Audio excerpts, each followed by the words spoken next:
it's Amy from harrishomesteadblog.com, and today I want to teach you how to create as well as maintain a sourdough starter in your own home.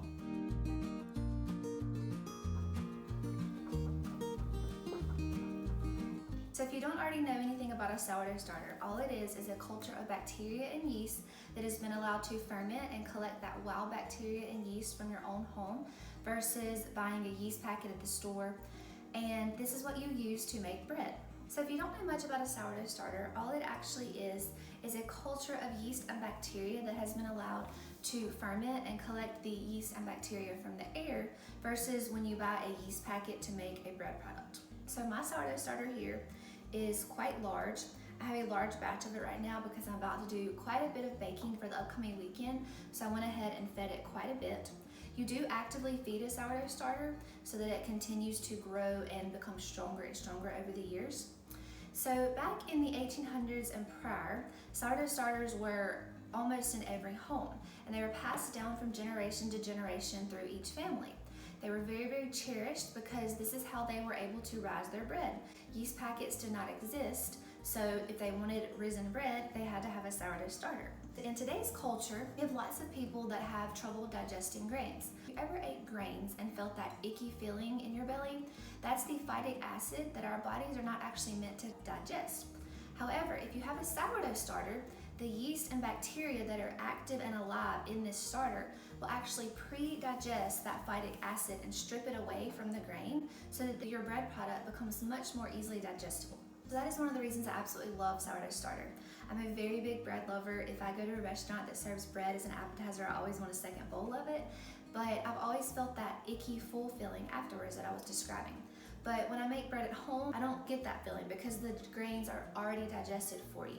So in our home, we use our sourdough starter multiple times a week.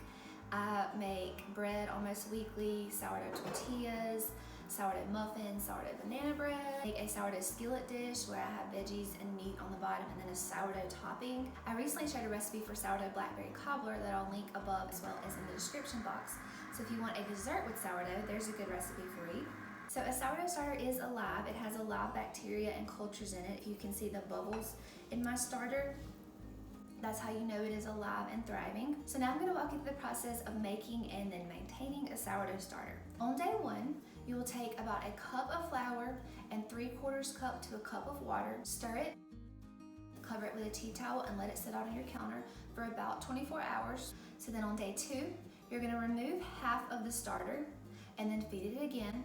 1 cup of flour, 3/4 cup to a cup of filtered water.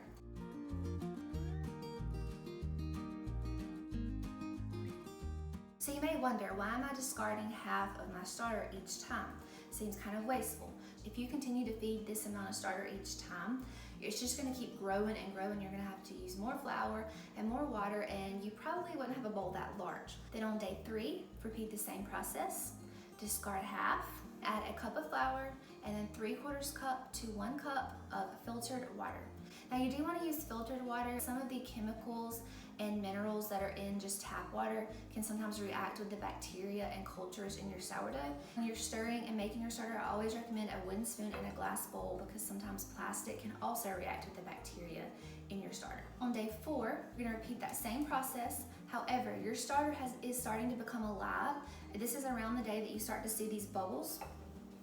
On this day is now when you're going to give it 2 feedings. So you'll feed it in the morning as usual, discard half, feed it 1 cup of flour to 3/4 cups to 1 cup of water, and then do the same exact thing in the evening. Day 5, repeat the same process as day 4, discard half of your starter, feed it 1 cup of flour and 3/4 cup to a cup of water. About 10 to 12 hours later, repeat that same process.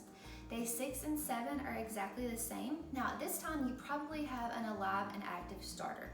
I do remember that mine was starting to form bubbles then, but I didn't actually try to use it just yet. I continued the full 7 days. Now this is the bowl I began my starter in.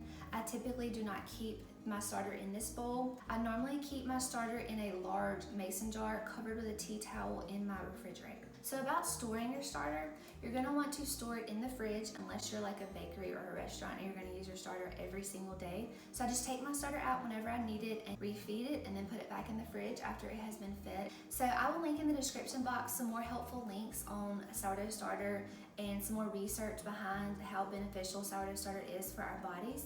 It is a little more labor intensive, but I just love the fact that I'm feeding my family a healthier grain that's much more easily digestible. I will also link my blog post where you can have a full detailed description of everything I have detailed today on day 1, day 2, day 3, all the way to day 7. But I hope you will just try making a sourdough starter. Just go for it. Don't be intimidated. I tried to break this process down as easily as possible, so I hope you're motivated to go grab some flour and water and get a sourdough starter whipped right up today. So if you like this video on how to create sourdough starter, please give me a thumbs up. I post 2 new videos each week on our homegrown living at our Wholesome Homestead. I will have some more sourdough starter recipes coming out soon, so be on the lookout for that. Thank y'all so much for stopping by our homestead.